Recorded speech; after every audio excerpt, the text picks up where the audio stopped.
얼마 전에 유튜브에서 아주 감동적인 내용이 담겨져 있는 동영상을 보게 되어졌습니다. 한 보석상이 이제 퇴근을 하려고 정리를 하는 가운데에 세 사람의 손님이 들어왔습니다. 엄마가 되는 사람이 반지를 꺼내더니 감정을 의뢰를 했습니다. 보석상이 이렇게 쳐다보면서 왜 이 반지를 팔려고 합니까? 라고 물으니까 우리는 얼마 전에 파산을 했습니다. 그리고 다음 달에도 돈이 생기지 않을 것 같아서 이 반지를 팔아서 생계를 하려고 반지를 파는 겁니다. 라고 그렇게 얘기를 했어요. 보석상이 그 이야기를 듣고 이 반지를 정확하게 감정을 하기 위해서 반지를 가지고 저쪽으로 가더라고요. 한참 감정을 하면서 또 물었습니다. 이 반지를 파는 이유가 힘든 거 말고 다른 이유는 없습니까? 라고 이야기하자 이 여성분이 아까도 말씀을 드렸다시피 우리가 지금 너무 힘듭니다. 근데 사실은 이 반지는 어머니가 나에게 주신 선물입니다. 이렇게 이야기를 했어요. 그러니까 이 보석상이 감정을 하더니 호주머니에서 돈을 꺼내가지고 지폐 10장을 이렇게 건네주더라고요. 그러면서 이 보석상이 여인에게 반지도 도로 주었습니다. 손님이 깜짝 놀라면서 어리둥절하고 있더라고요. 이분이 다가가면서 어머니 유품이잖아요. 소중하게 간직하세요. 이렇게 이야기를 했습니다. 이 손님이 너무 감동해서 보석상을 끌어안더라고요. 그러면서 이 보석상이 아들에게 꼬마 장군, 엄마를 소중히 보살펴드리라 라고 격려를 해 주었습니다. 그러면서 명함을 주면서 힘든 일이 있으면은 저한테 꼭 전화하세요. 이렇게 했어요. 그걸 보면서 너무나 감동이 되어지고 뭉클했습니다. 이 보석상이 자신도 힘든 사람이더라고요. 난민 출신인데 어떻게 해서 이 보석상을 꾸려 나가게 되어졌는데 안타까운 사연을 듣고 마음이 아파서 이렇게 도와준 것이 아닌가 생각이 되어집니다. 얼마나 힘들고 어려웠으면 어린 아이들을 데리고 와서 이 세상 무엇과도 바꿀 수 없는 어머니의 유품을 내놓았겠습니까? 그 안타까운 마음을 이 보석상은 아는 것이지요. 그래서 이 반지를 아마 최대한 가격으로 쳐서 돈을 건네주었고 또 어머니의 유품이라 소중하게 간직하라고 주었던 것 같아요. 아마 이 보석상도 난민 출신이라 고향에 계시는 부모님을 생각하지 않았을까 이렇게 제가 조심스럽게 추측을 해봅니다. 하여튼 상대방의 손님의 마음을 헤아려서 그 아픔에 동참하고 또 소중한 것까지 돌려주는 아주 감동적인 그런 내용이었고 현명한 판단이라고 그렇게 느껴졌습니다. 하나님께서 솔로몬이 마음을 다하여서 드린 1,000번제를 기뻐받아 주셨습니다. 그래서 하나님께서 솔로몬에게 나타나셔서 네가 무엇이든지 구하면은 다 주시겠다라고 약속을 하셨지요. 솔로몬이 이 나라를 잘 다스릴 수 있는, 선악을 분별할 수 있는 지혜를 달라고 간구를 했습니다. 이 솔로몬의 이 간구가 하나님 마음에 이제 맞아서 지혜를 주는 것뿐만 아니라 솔로몬이 구하지 않는 부귀와 영화도 주셨습니다. 하나님께서 주신 이 지혜를 통해서 판결하기 어려운 것을 판결해 내는 모습을 우리에게 말씀해 주고 있습니다. 이 사건을 통해서 현대를 살아가고 있는 우리들에게 어떤 교훈을 말씀해 주고 있는가를 살펴보려고 합니다. 오늘 첫 번째로 비천한 사람이라도 억울함을 판결받을 수 있어야 된다라고 하는 것을 말씀해 주고 있습니다. 솔로몬이 재판한 내용들이 참으로 많이 있을 것입니다. 다른 사건은 성경에 기록되지 않고 본문에 나타난 두 창기가 서로 자신의 자식이라고 싸우는 내용만 기록해 놓고 있습니다. 하나님께서는 왜 하필 이 사건을 통해서 솔로몬이 지혜로운 왕이라고 하는 것을 확인시켜주고 있느냐라고 하는 것입니다. 하나님은 이 사건을 통해서 우리에게 무엇인가를 분명히 말씀해 주시기를 원하고 있다라고 하는 것을 우리가 알아야 됩니다. 16절에 보면은 하나님께서 이 사건을 통해서 우리에게 말씀해 주시고 나가신 그 이유를 설명해 주고 있습니다. 16절에 보면은 그때에 창기 두 여자가 왕에게 와서 그 앞에 서며라고 말씀을 하고 있습니다. 여기에서 창기 두 여자가 왕 앞에 서 있다라고 하는 말에 우리가 주목을 해야 되는데, 우리가 아는 것처럼 옛날에는요, 여성들이 지금처럼 인권을 존중받지는 못했습니다. 더욱이 여기 나오는 사람은 여자뿐만 아니라 그 당시에도 현재에도 많은 사람들에게 천대받을 수밖에 없는 창기였다라고 하는 것을 우리가 주목해야 됩니다. 이런 아주 보잘것없는 신분을 가지고 있는 사람들이 한 나라의 최고의 통치자이며 재판관인 왕 앞에 설 수 있다라고 하는 것이 놀라울 수밖에 없다라고 하는 것입니다.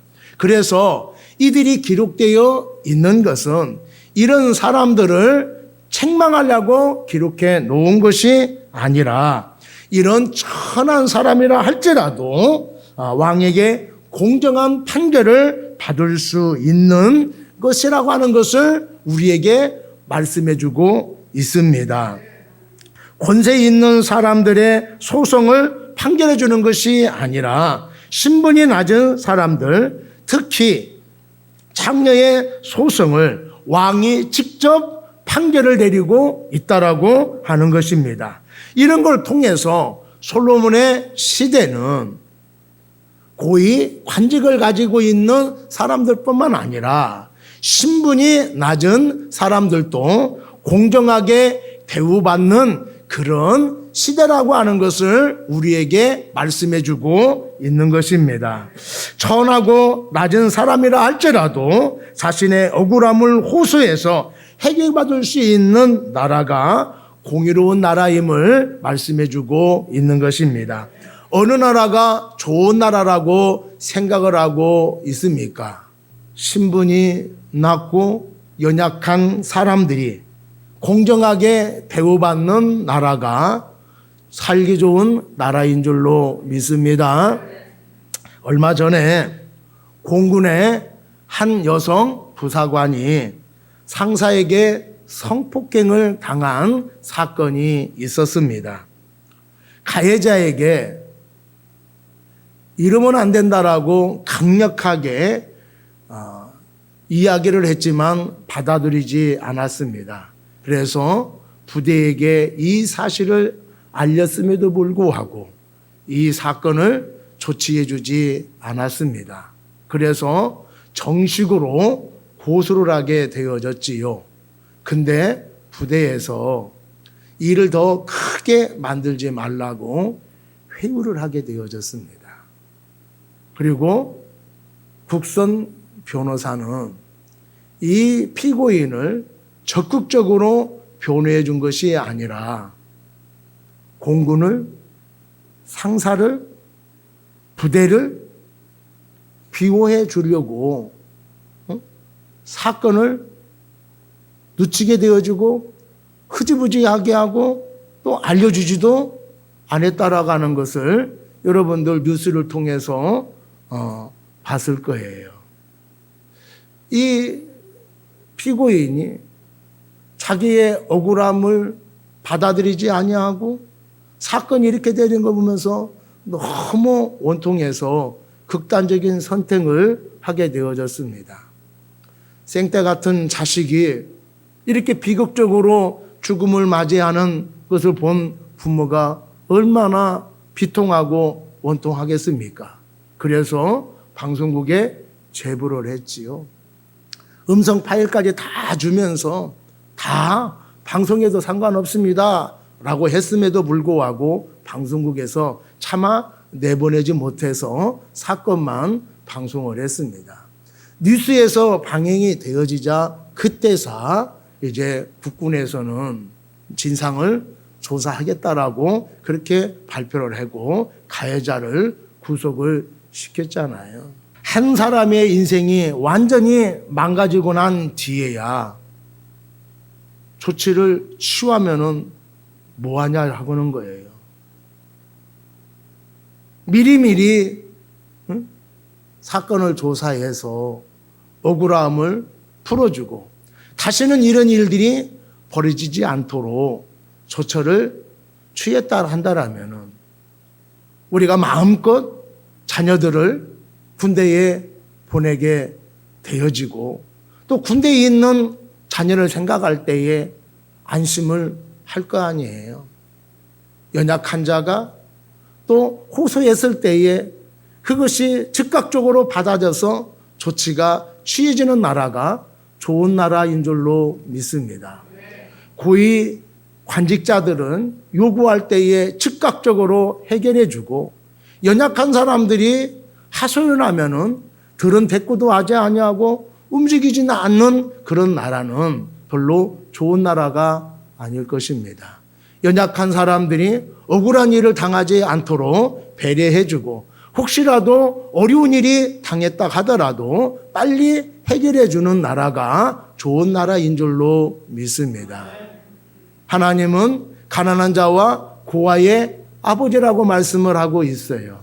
특별히 이렇게 연약하고 소외된 사람들에게 관심을 갖고 있는 분이 하나님이라고 말씀을 하고 있습니다.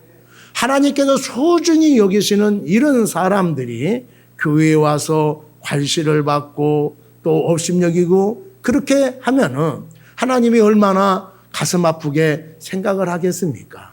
이런 사람들이 교회에 와서 사랑을 받고 마음껏 신앙생활을 할 수 있도록 우리가 배려해 주는 교회가 좋은 교회가 되어줄 줄로 믿습니다. 하나님의 사랑을 받은 우리가 우리 주위에 있는 소외된 사람들, 연약한 사람들을 돌봐줄 수 있는 우리가 되기를 바랍니다. 두 번째로 모성애에 호소하여 판결을 내렸다라고 하는 것을 우리에게 말씀해 주고 있습니다. 솔로몬 앞에 나와 있는 두 장기는 같은 시기에 임신해서 며칠 사이를 두고 아이를 출산하게 되어졌습니다. 그런데 그 중에 한 명의 여자가 잠결에 아이를 깔아뭉개는 바람에 안타깝게 아이가 죽고 말았습니다. 그런데 이 애기 엄마가 못된 생각을 했지요.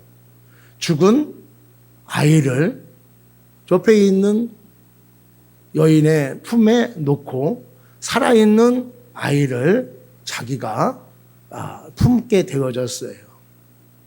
한 여인이 자고 일어나 보니까 아이가 죽어 있습니다. 얼마나 마음이 안타깝습니까? 한없이 울고만 있었어요. 날이 새서 아이를 가만히 보니까 내가 낳은 아들이 아닙니다. 그래서 이 아이는 내 아이가 아니고 네가 갖고 있는 아이가 내 아이다. 왜 바꿔치기 했느냐라고 이야기를 했는데도 불구하고 그 여자는 끔찍하지 않고 그게 무슨 말이냐. 내가 품고 있는 아들이 내 아들이고 죽은 자식이 네 아들 아니냐 이렇게 우겼다라고 하는 것입니다. 판결을 내릴 수가 없어서 이제 최고의 재판관인 솔로몬에게까지 오게 되어졌다라고 하는 것입니다.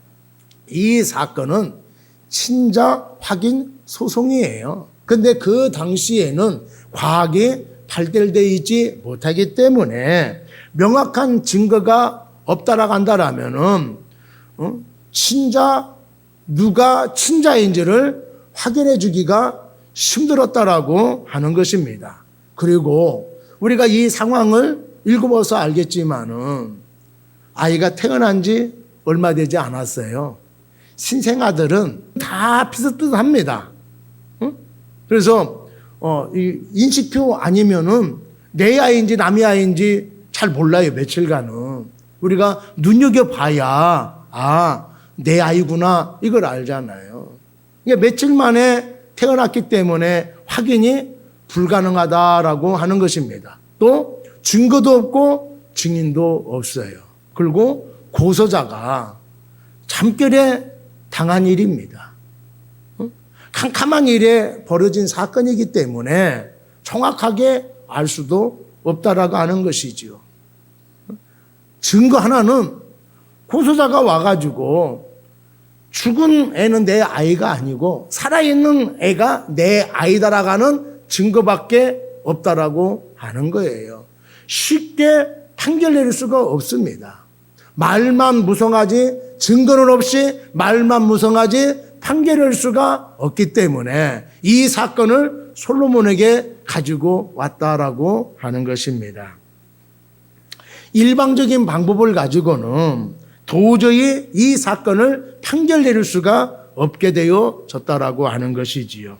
솔로몬이 이 두 여자의 말을 다 들어보고 난 다음에 판결을 내리기 위해서 조치를 취합니다. 부하에게 솔로몬이 칼을 가져오너라 라고 말합니다. 그리고 25절에 보니까 왕이 이르되 사나이를 둘로 나누어 반은 이 여자에게 주고 반은 저 여자에게 주라 이렇게 말씀을 하고 있어요. 문제를 해결해 달라고 가지고 오니까 왜 아이를 잔인하게 죽이려고 하느냐 이렇게 사람들이 웅성웅성 했을 것입니다. 솔로몬이 아이를 죽이려고 이렇게 명령을 한 것은 아닙니다. 증거도 없고 서로 의견이 팽배하기 때문에 판결을 내리기가 쉽지 않았던 거예요. 그래서 판결을 내리기 위해서 모성애를 자극하려고 이런 명령을 내리게 되어졌다라고 하는 것입니다. 엉뚱한 명령 같지만은 문제를 해결하는 지혜에 따라가는 것을 우리가 알 수가 있습니다.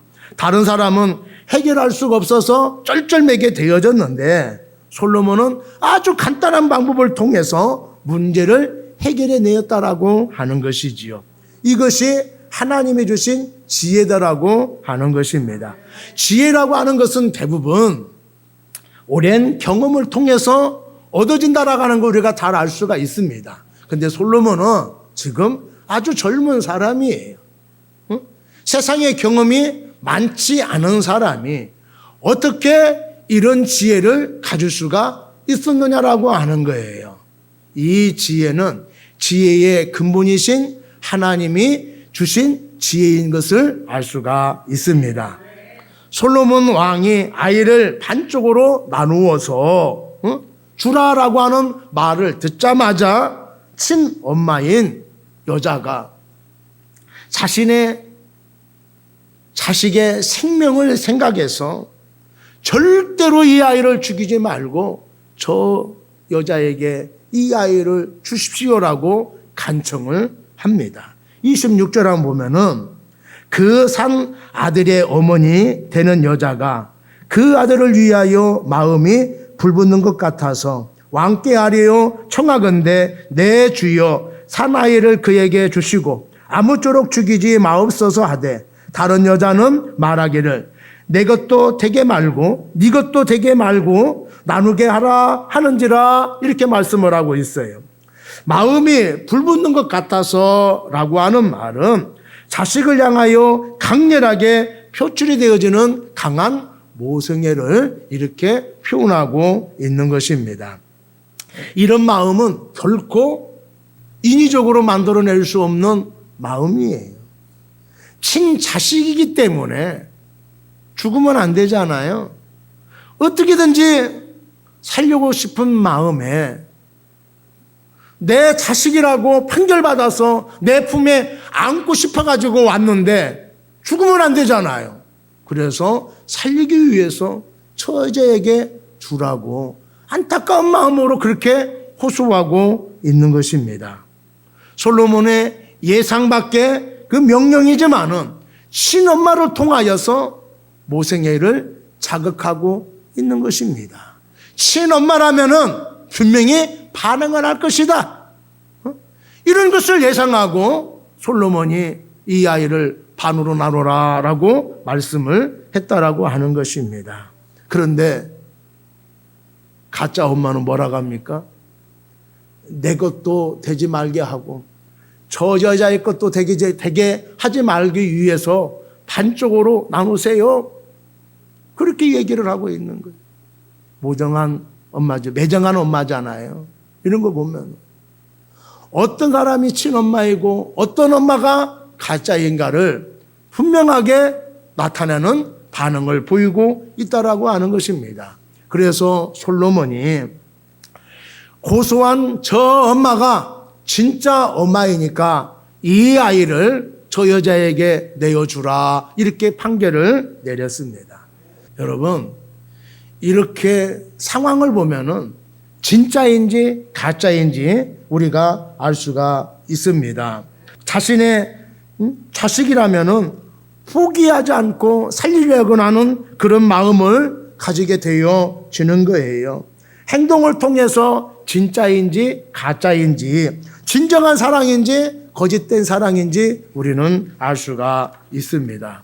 우리가 평소에는 내 신앙이 좋다라고 생각을 하고 견고한 신앙이라고 그렇게 자부하는 사람도 있습니다. 그런데 시련을 겪어보면은 내 신앙이 여실히 드러나게 되어집니다. 그것과 똑같이 극단적인 상황에 치닫게 되어지면은 진짜와 가짜가 극명하게 나눠주는 것을 볼 수가 있습니다. 고난에 직면하게 보면은요, 이 사랑이 진짜 사랑인지 거짓된 사랑인지 나타나게 되어집니다.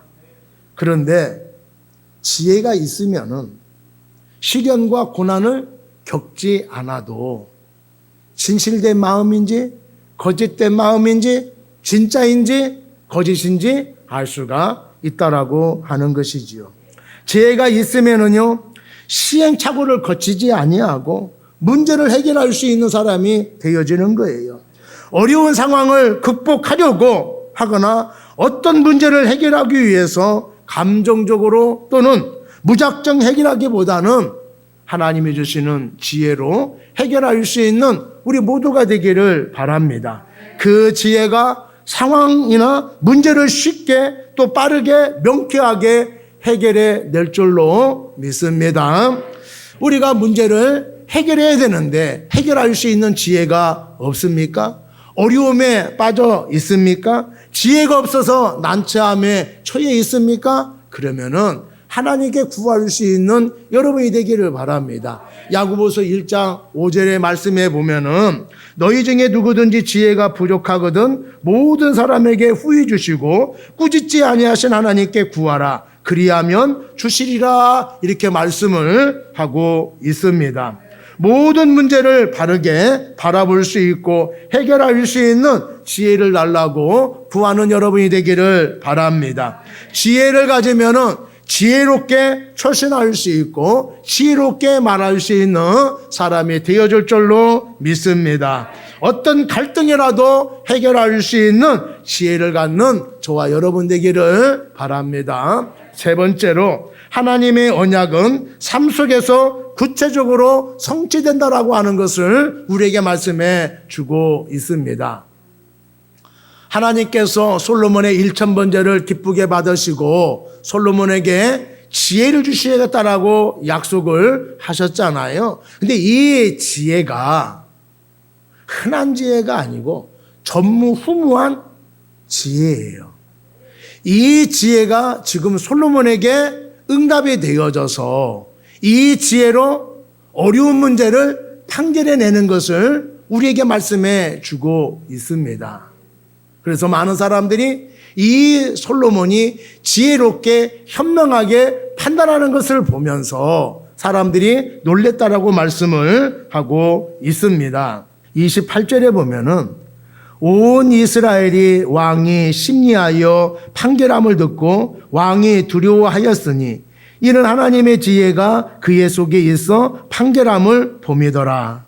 하나님께서 약속하신 지혜가 솔로몬에게 응답되었다는 구체적인 신뢰로 이 사건을 기록하고 있다라고 하는 것입니다.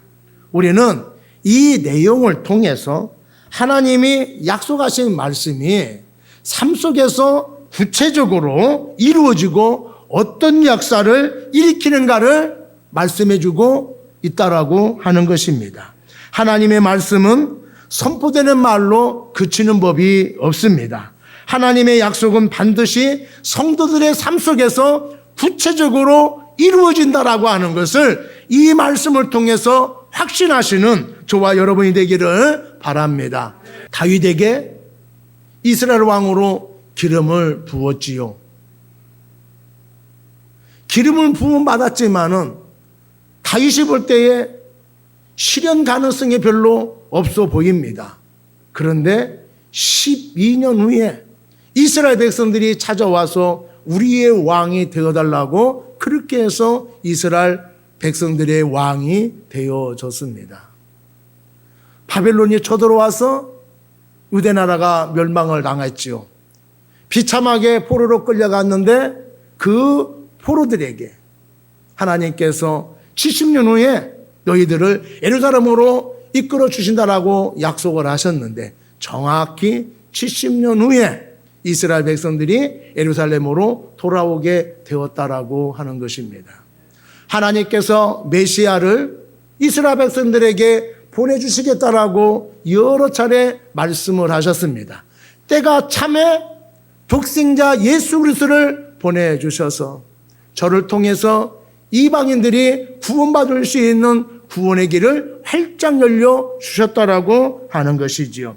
하나님의 말씀은 1.1핵이라도 이루어지지 않는 것이 없음을 믿는 여러분 되기를 바랍니다.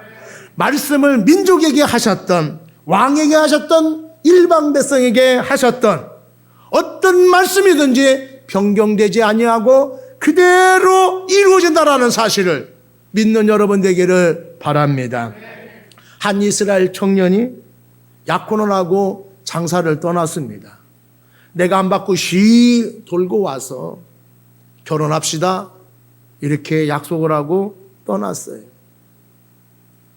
떠나고 나서 얼마 후에 한 통의 편지가 도착을 했습니다. 그 편지의 내용을 보니까 내가 열심히 일해서 내가 돌아가는 즉시 당신과 결혼하겠습니다. 꼭 기다려주세요. 이 내용이에요.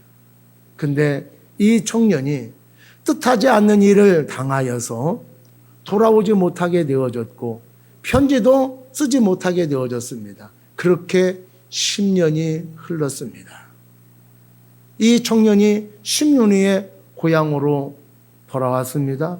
근데 그 약혼자가 결혼하지 않고 기다리고 있습니다. 깜짝 놀라서 어떻게 기다렸느냐고, 어떻게 그 많은 유혹을 뿌리치고 기다릴 수 있었느냐고 라고 물으니까 이 여자가 낡은 편지를 꺼내면서 당신이 여기에다가 약속하지 않았습니까? 나는 이 약속을 믿고 기다렸습니다라고 이야기했다라고 하는 것입니다. 우리에게 주신 하나님의 약속은 사람의 약속보다 더 신실하신 약속입니다.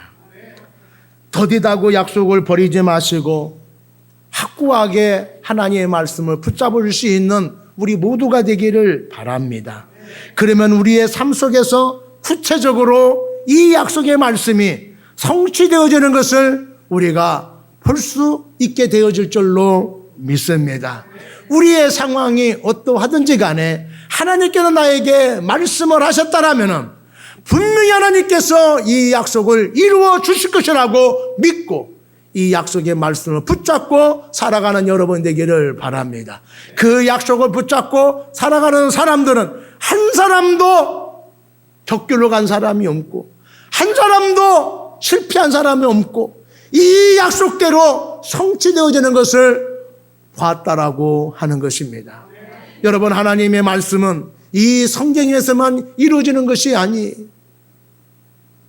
하나님이 지금도 나에게 약속하셨다 한다면 이 약속이 나의 삶 속에서도 구체적으로 성취된다는 사실을 믿는 여러분 되기를 바랍니다.